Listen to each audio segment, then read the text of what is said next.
Bismillahirrahmanirrahim. Alhamdulillahi rabbil alamin. Wassalatu wassalamu ala rasuli rabbil alamin.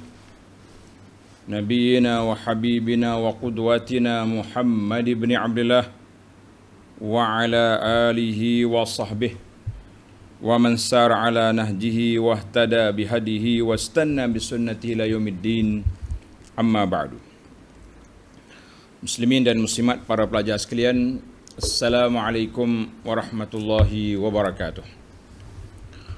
Alhamdulillah, syukur kita kepada Allah Azza wa Jalla kerana pada hari ini 2 Rabiul Awal 1443 bersamaan dengan 9 Oktober 2021, kita teruskan pengajian kita dalam kitab Al-Wafi syarah kepada hadis 40.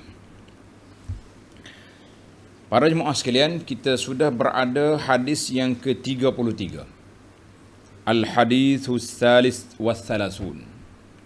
Hadis yang ke-33, Ususul Qada fil Islam. Asas-asas kehakiman, qada makna qadi, kehakiman dalam Islam. Islam ni dia ada asas dia.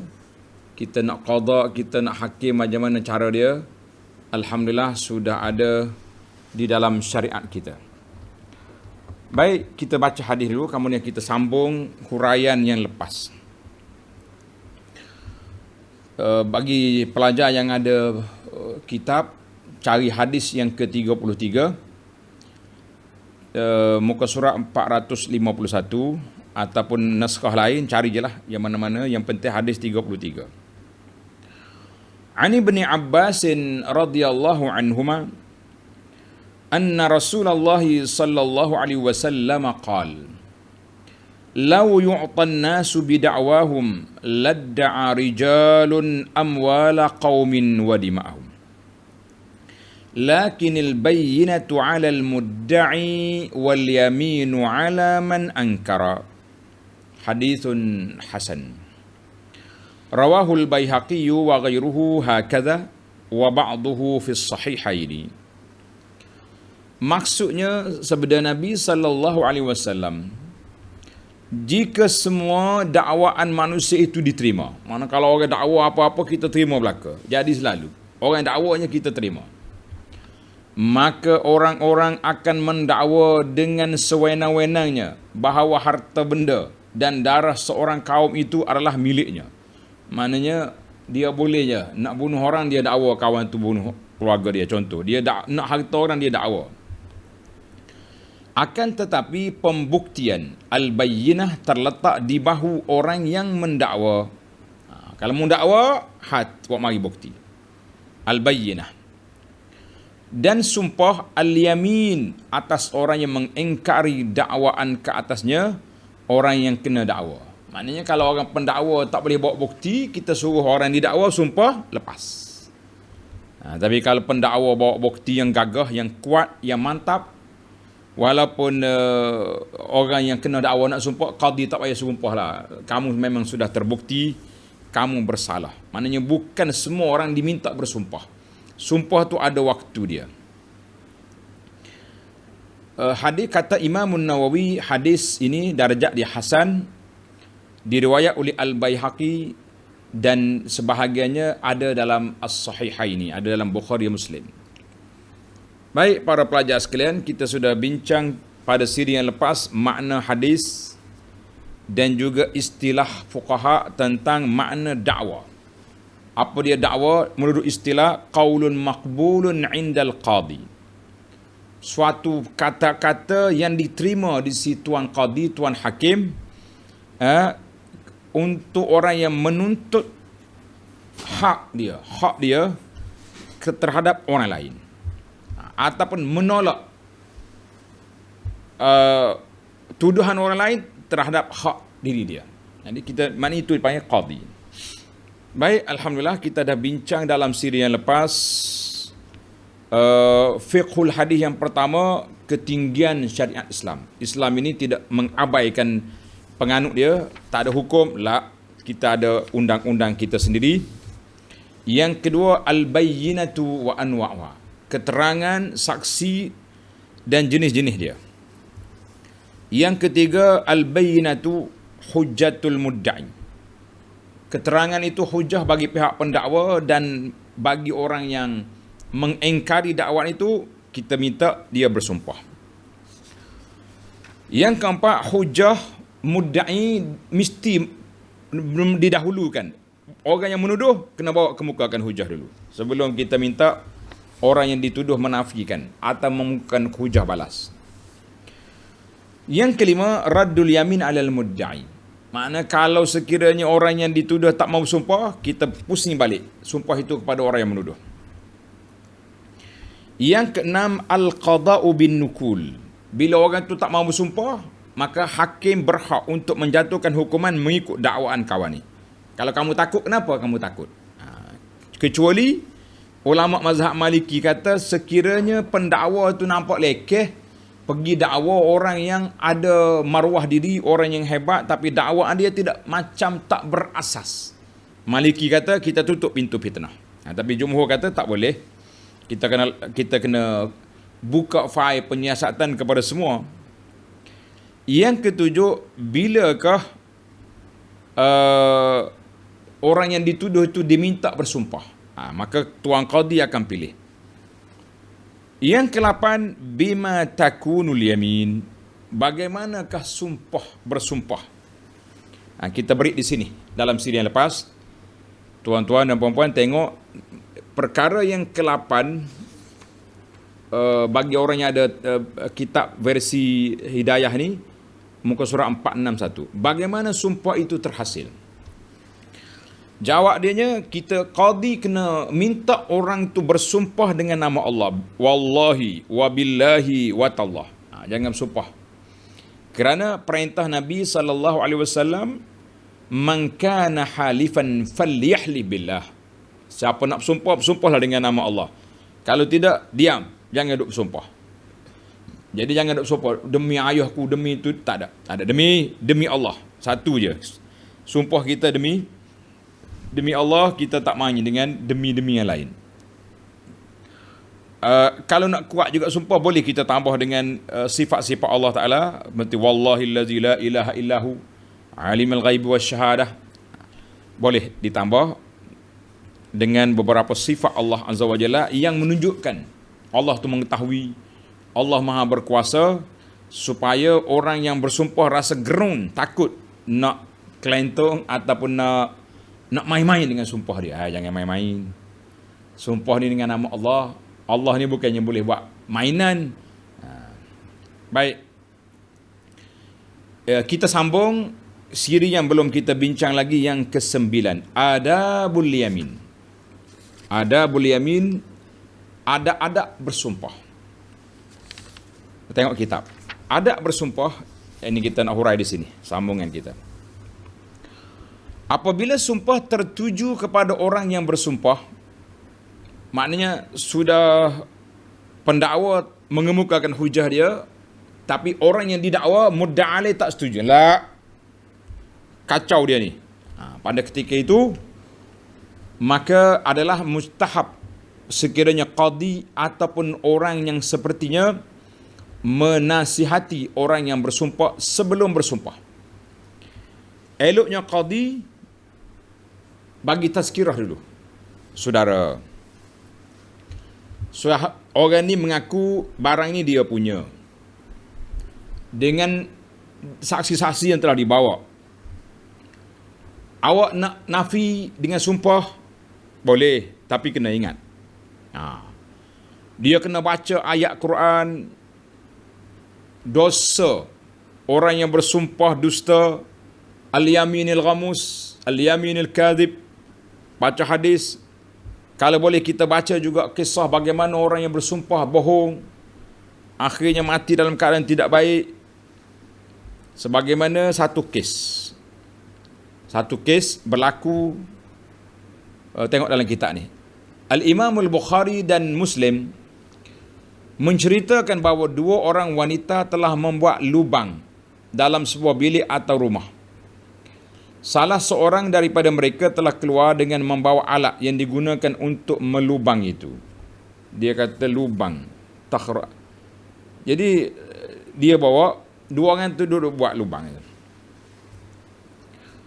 Jadi salah seorang keluar daripada rumah, dia tengok tangan dia berdarah.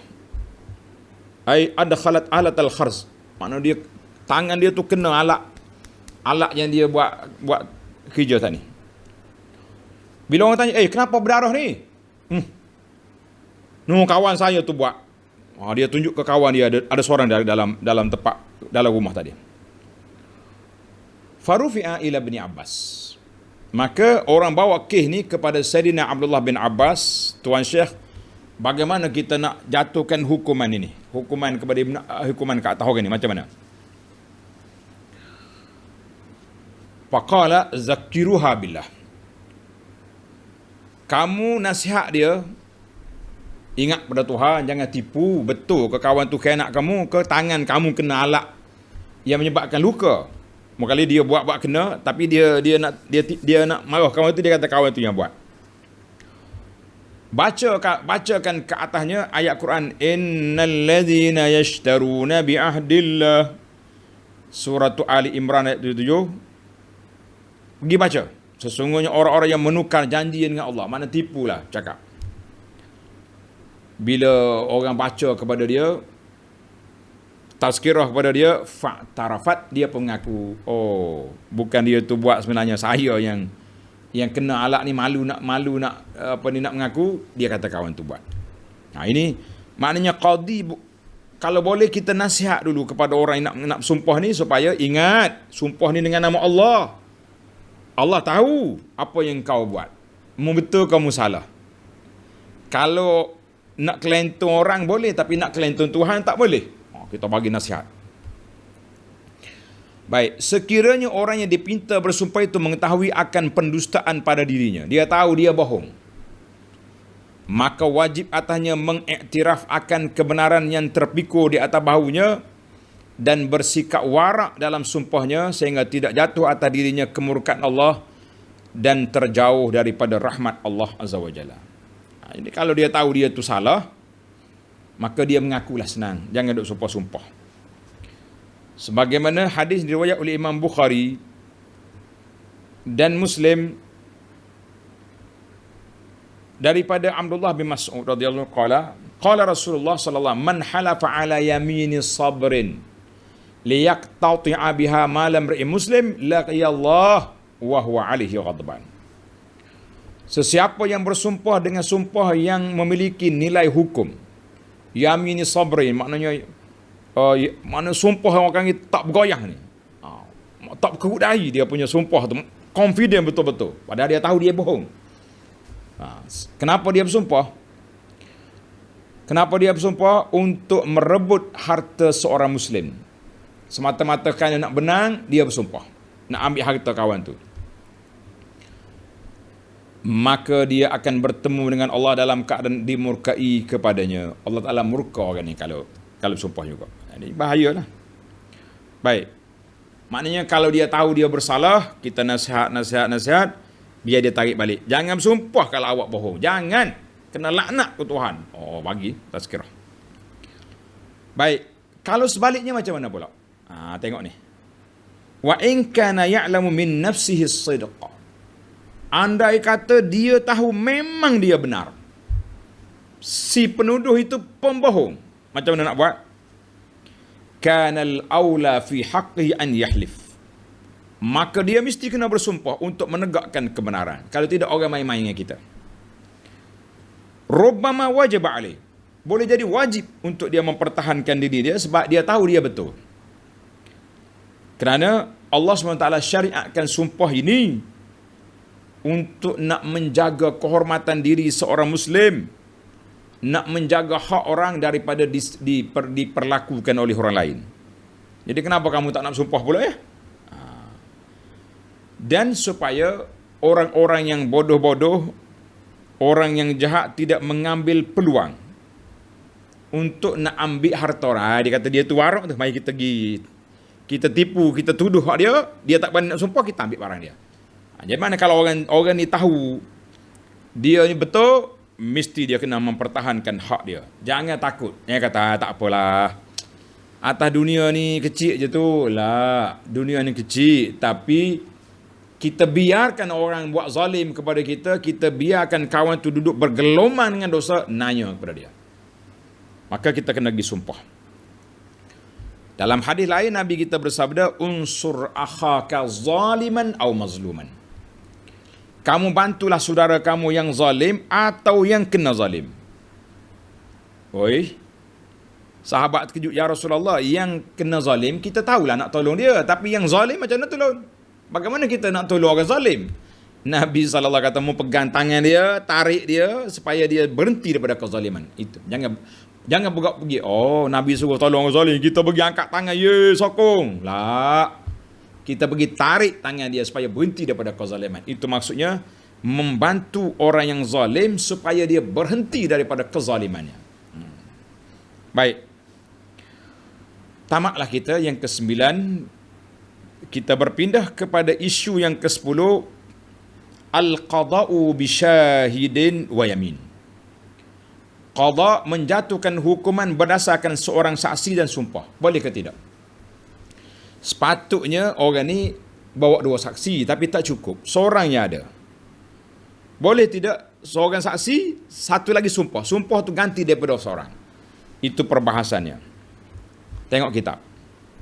Sekiranya bayyinah, keterangan pihak yang mendakwa tidak sempurna, sekira-kira hanya seorang saksi sahaja yang datang untuk bersaksi, pada dakwaan itu tidak akan menjadi kukuh kecuali dengan 2 orang saksi, tapi dia ada seorangnya. Apa nak buat? Maka adakah diterima sumpahnya pihak yang mendakwa sebagai ganti kepada saksi yang kedua, dan keputusan diberikan dengan memihak kepadanya. Boleh ke tak boleh? Jadi sini khilaf ulama. Mengikut mazhab Hanafi la yaqdi.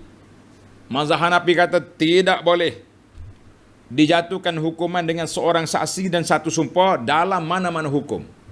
Keras mazhab Hanafi. Setiap pendakwaan mesti bawa apa? Mesti bawa 2 saksi biar lengkap. Kalau tak ada, kita suruh orang dituduh bersumpah, lepas kes. Sayang juga nak lepas ni, kalau kita tahu kita betul. Macam mana kita mau lepas?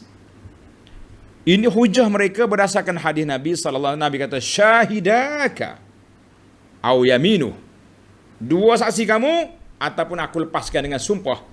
Sumpah siapa? Sumpah orang yang didakwa. Laisa laka illa zalik. Nabi kata, tidak ada kekuatan bagi kamu kecuali itu je lah. Buat mari saksi kita terima. Hadis ini sahih, dikeluar oleh Imam Bukhari dan Muslim. Satu dalil. Dan juga umum hadis Nabi sallallahu al-yaminu ala al-mudda' alaih. Sumpah itu ke atas orang yang didakwa. Bukan sumpah bagi pihak pendakwa. Tak terima. Siapa yang tak terima? Imam Abu Hanifah. Mazhab Hanafi tak terima. Waqala al-Malikiyah wasy-Syafi'iyah wal-Hanabilah. 3 mazhab kata apa? Yuqda bi syahidin wa yaminil budda'i fil huquqil maliyah. Boleh kita jatuhkan hukuman dengan seorang saksi dan satu sumpah daripada pihak pendakwa di dalam masalah keuangan. Masalah harta benda. Dalam masalah hudud, masalah lah, mesti cukup saksi. Tapi dalam masalah harta, dia lebih ringan sedikit. Hilang harta tak sama dengan hilang nyawa. Hilang harta tak sama dengan hilang nyawa. Hilang nyawa habislah kita. Mana dalil? Dalilnya marawahu Muslim. Hadis yang diriwayat oleh Imam Muslim an Ibni Abbas radhiyallahu anhuma anna Rasulullah sallallahu alaihi wasallam qada bi yaminin wa syahidin. Nabi telah menjatuhkan hukuman berdasarkan seorang saksi dan sumpah yang dibuat oleh saksi. Habis kenapa Abu Hanifah tak terima? Wallahu alam, boleh jadi hadis itu tak sampai kepada dia, ataupun hadis itu sampai tapi maklul. Tahu maklul?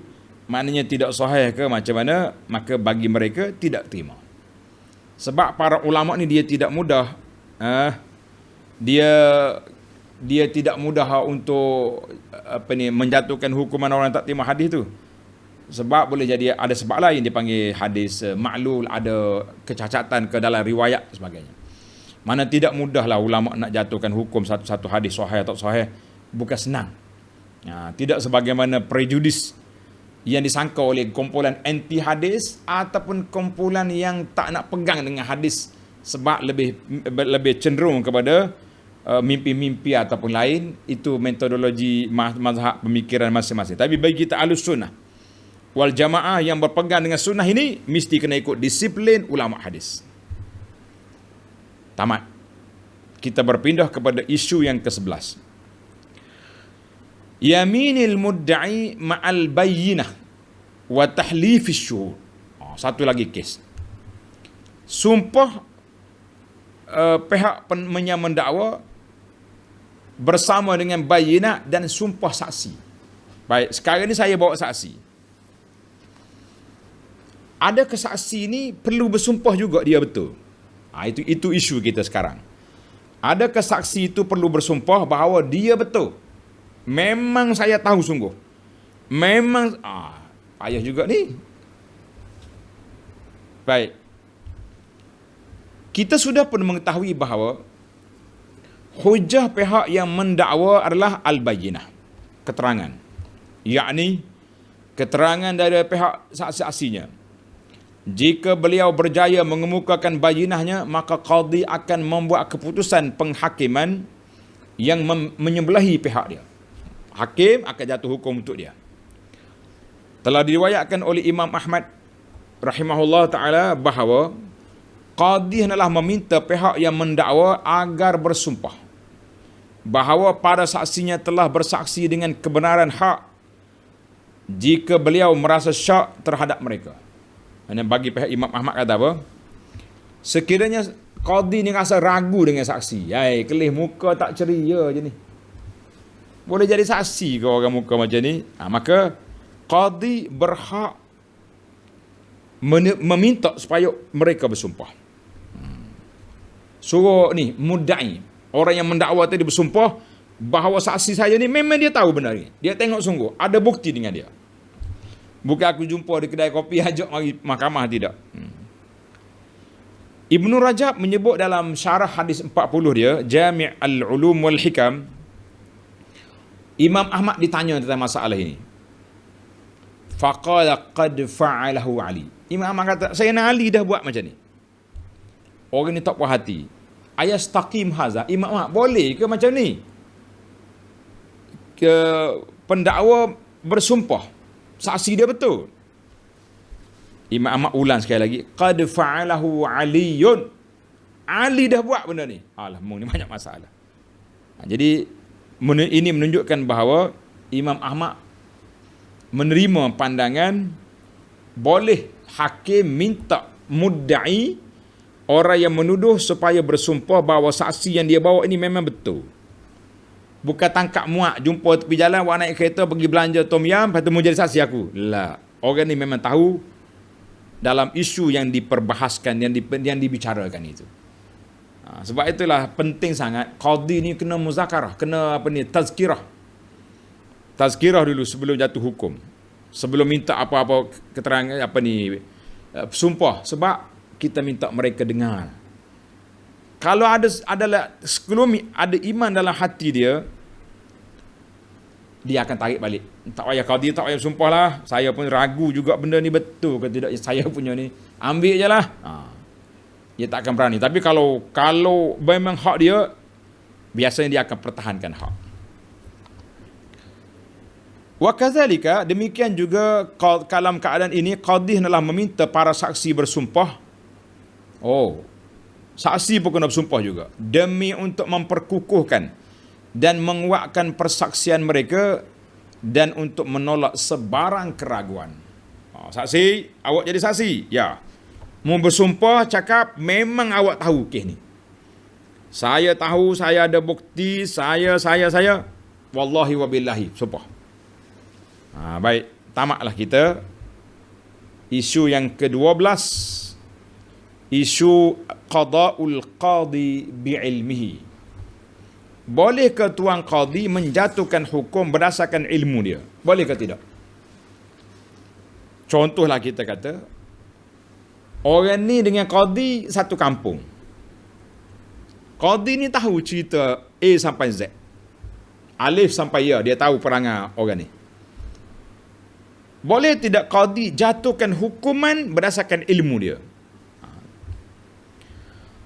Tengok kitab. Kalaulah qadi tahu sungguh peristiwa yang berlaku itu, dia memang dia tahu, orang bawa kes ni kepada dia, falaisa lahu an yahkuma bimuqtada ilmi. Tak boleh dia jatuh hukum berdasarkan ilmu dia. Habis dia mesti menjatuhkan hukum berdasarkan hujah keterangan yang dibawa oleh pendakwa. Dia kena dengar. Kena dengar dua pihak. Pendakwa yang didakwa bawa hujah masing-masing. Walaupun qadi tahu kes ni, dengan ilmu dia, dia tak boleh guna hukum. Mana dalil?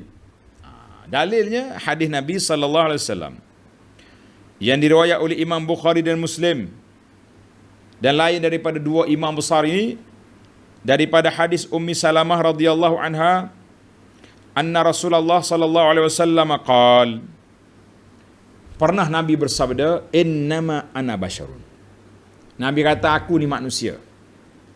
Wa innakum takhtasimuna ilayya, kamu bawa kes perbalahan kamu depan aku. Wa la'alla ba'dakum an yakuna alhana bihujjatihi min ba'din. Boleh jadi sebahagian kamu ni pandai berhujah nak banding dengan seorang lagi.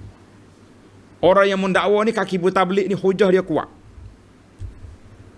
Yang kena dakwa orang warak, tak pernah bercakap, pergi mahkamah, orang panggil bergoyang lutut, apa lagi nak berhujah tak? Belaga kepala lutut kokek-kokek dalam mahkamah tu. Takut dia. Maka qadi akan dengar, betul lah yang mendakwa. Nabi kata apa? Boleh jadi sebahagian kamu lebih kuat hujah dia nak banding dengan orang lain. Fa'aqdi lahu ala nahwi ma asma. Nabi ajar, aku akan jatuhkan hukuman mengikut apa yang aku dengar. Nabi tak guna. Nabi boleh je guna. Dia minta dengan Allah Ta'ala, minta wahyu. Siapa betul ni kes ni? Duduk sekejap 5 minit, Jibril turun dari langit, Muhammad, A betul, B betul. Boleh je. Tapi kalau Nabi wafat nanti, Abu Bakar nak ambil wahyu di mana? Di mana saya nak Abu Bakar? Umar nak ambil wahyu di mana? Maka Nabi kita guna jalan manual, jalan biasa, tak guna jalan mukjizat. Sebab qada ini akan diperturunkan kepada para sahabat untuk menjatuhkan hukuman mengikut kemampuan ilmu masing-masing, mengikut cara ilmu masing-masing, dan kaedah-kaedah qada yang telah diasaskan oleh Nabi sallallahu alaihi wasallam. Itu satu. Maka Nabi kita sallallahu alaihi wasallam menjelaskan dalam hadis ini, dia akan jatuhkan hukum berdasarkan yang dia dengar, bukan ilmu dia. Kalau ilmu dia boleh je. Apa hikmat? Nah, tengok tuan-tuan. Wal hikmatu fi hadza.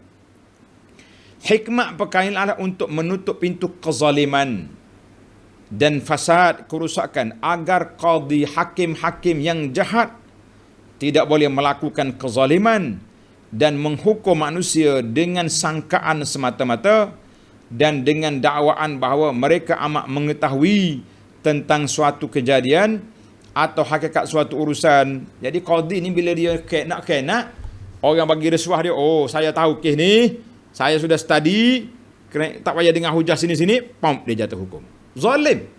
Maka Nabi nak tutup pintu kezaliman. Tak boleh qadi jatuh hukum dengan ilmu maklumat yang ada di tangan dia. Ini penting ni para jemaah sekalian dalam bab qada.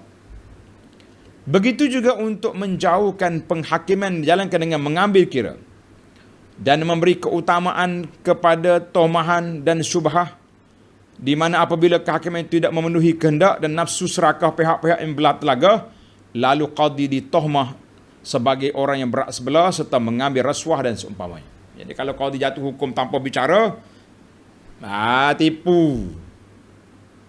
Awak makan rasuah ni, sebab tu benda-benda dia. Jadi kita kena tutup pintu-pintu yang sangat berbahaya ni, jangan main.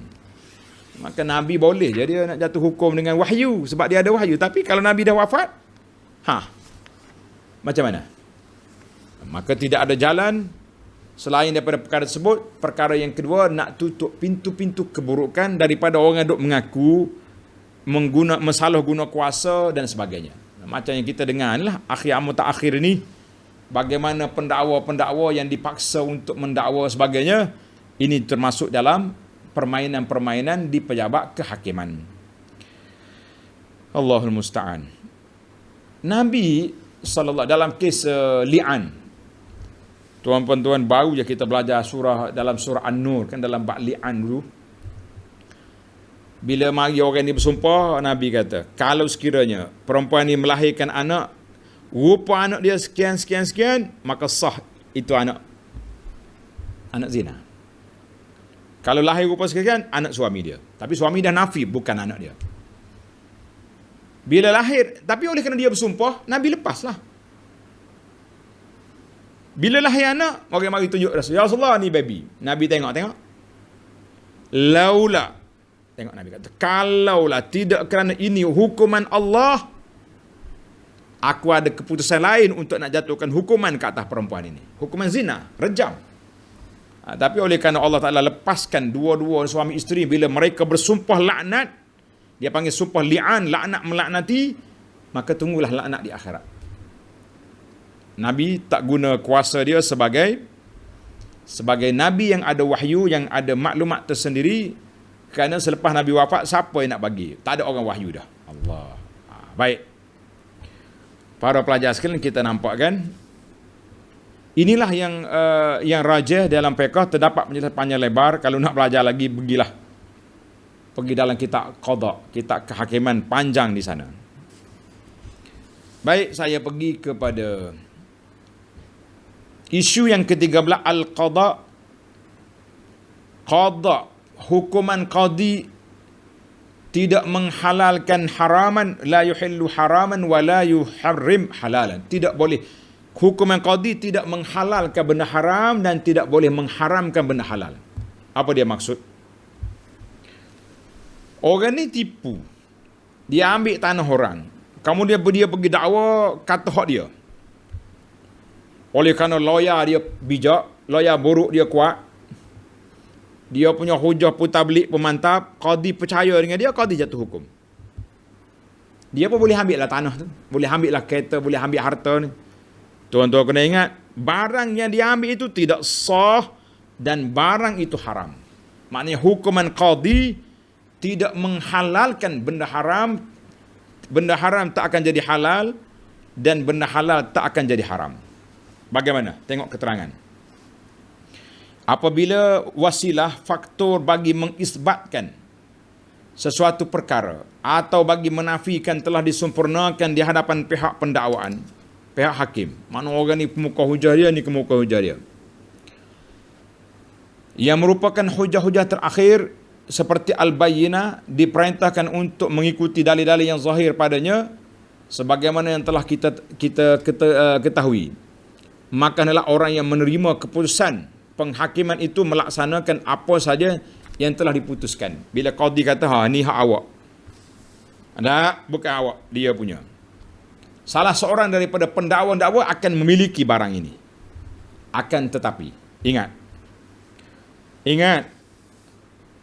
walakin hadzal qada ini yakun ala khilafil haq, apabila berbeza dengan benda sebenar, realiti yang nyata, maka benda yang kamu ambil tadi tetap haram perkara itu.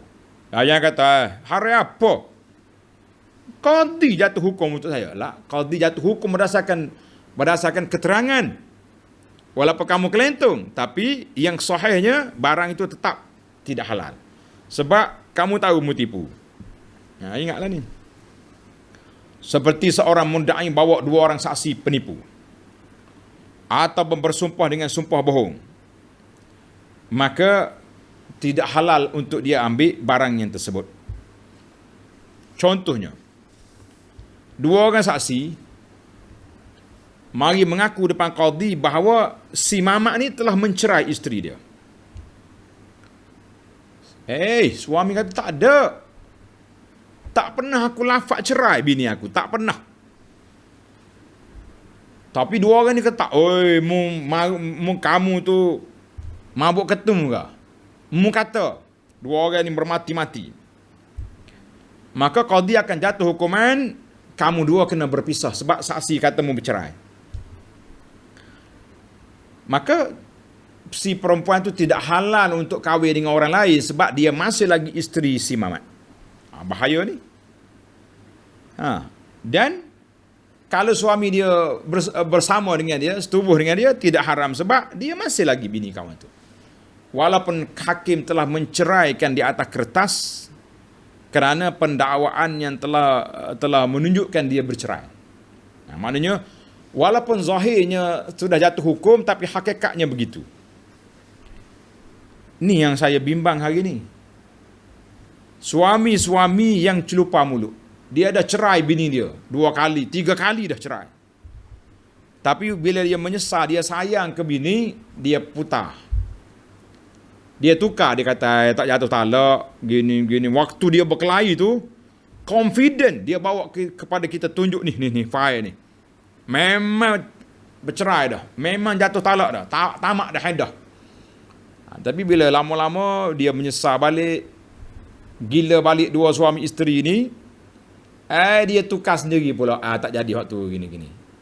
Dia pergi tanya orang tu, tanya orang ni. Akhir kata kamu tidak bercerai. Tapi ingat, maknanya hubungan kamu tu hubungan yang syubhat. Sebab apa? Sebab tadi kamu kata sudah tamat iddah, sekarang ni tak tamat pula. Sebab cinta punya pasal. Balik kepada dhamir kita dengan Allah Azza wa Jalla. Jangan main. Tok Qadi kata sah. Tok Qadi kata sah mengikut keterangan awak. Tadi awak kata awak sudah bercerai. Tengok. Jadi masing-masing bawa dia. Maknanya walaupun Qadi kata sah, kalau benda tu bercerai sungguh, cerailah dia. Walaupun Qadi kata tak bercerai. Baik, asas kepada hadis ini, masalah ini iaitulah sabda Nabi sallallahu alaihi wasallam. Nabi kata apa? Faman qadaitu lahu fi haqqi akhihi syai'an. Siapa-siapa yang aku jatuh hukuman untuk mengambil hak saudaranya satu, fala ya'khudhuhu, kalau dia tahu dia bohong, jangan ambil. Fa innama aqta'u lahu qit'atan minan nar, sesungguhnya aku telah potong untuk dia satu potongan daripada api neraka. Jangan main-main. Kalau kamu ambil juga barang orang sedang kamu tahu kamu bohong, bermakna kamu ambil hak orang, ambillah api neraka. Amaran keras daripada Nabi sallallahu alaihi wasallam. Rasulullah telah melarang pihak yang menerima keputusan yang dibuat oleh qadi, ia membelehi pihaknya menerima dan beramal dengan keputusan tersebut, di mana dalam pengetahuannya dia tahu dia tidak berhak, maka dia jangan ambil. Maka di sini kita boleh putuskan para jemaah sekalian, hukuman qadi tidak menghalalkan yang haram dan tidak mengharamkan yang halal. Hanya qadi menjatuh hukum mengikut hujah. Jangan salahkan qadi. Tak salah dia. Tapi kamu yang bersalah, kamu tahu, kamu buat juga, kenapa? Baik, sekarang ni kita berpindah kepada isu yang ke-14. Ajrul qadi al-adil. Pahala qadi yang telus. Di antara kewajipan para hakim, dia mesti bekerja keras, kerah tenaga untuk mengumpul maklumat. Dengar daripada dua pihak, tak boleh memihak pada mana-mana. Kalau dia rasa betul, dia jatuhkan hukuman. Fa ahsibu annahu sadaqa fa aqdiya lahu bidzalik. Dalam hadis Ummu Salamah, dia kata aku nampak dia tu betul, aku pun jatuh hukum. Maka jadi kalaulah dia buat, dia telus, dia adil, dia jujur, dia dengar dua-dua pihak cara baik, maka dia boleh pahala.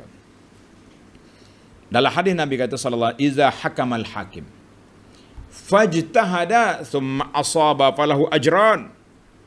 Kalau hakim tu bersungguh-sungguh, kumpul maklumat, dengar hujah, teliti betul-betul ikhlas, dia pun jatuh hukum. Hukum dia tepat, dia boleh 2 pahala. Pahala ketepatan hukum, pahala mencari hujah, mendengar hujah, meneliti hujah. Wa idza hakama fajtahada thumma akhta'a falau ajrun. Kalau dia jatuh hukum salah, dia boleh satu pahala saja, pahala melaksanakan tuntutan qada dengan hujah, kaji hujah, teliti, tapi salah. Dia boleh satu pahala sebab hukum dia itu salah. Yalah dia manusia, kita pun manusia juga. Payah. Baiklah, yang terakhir para jemaah sekalian, jangan bimbang. Yang ke-15, qadin fil jannah wa qadiyani fin nar. Takut kita dengar. Seorang qadi syurga, dua qadi, dua jenis. Mana satu jenis qadi masuk syurga, dua jenis qadi masuk neraka. Qadi mana tu? Antara syarat-syarat bagi orang yang ingin menjawab jawatan qadi, hendaklah beliau seorang yang alim mengenai halal haram dalam syariat Allah. Kita kena tahu, kena pandai, kena ada ilmu. Jangan duk main suka-suka ya. Mana dia pula ada kemampuan untuk merujuk kepada kitab-kitab yang muktabar, mengeluarkan hukum yang baru-baru terjadi, kemudian dia bersungguh mencari hujah, mencari yang benar, maka dia penjatuhkan hukuman berdasar itu. Maka dia akan dapat pahala. Tapi kalau dia jahil, tapi seronok boleh jawatan, kata ni para ulama, dia ni jatuh hukuman dengan jahil.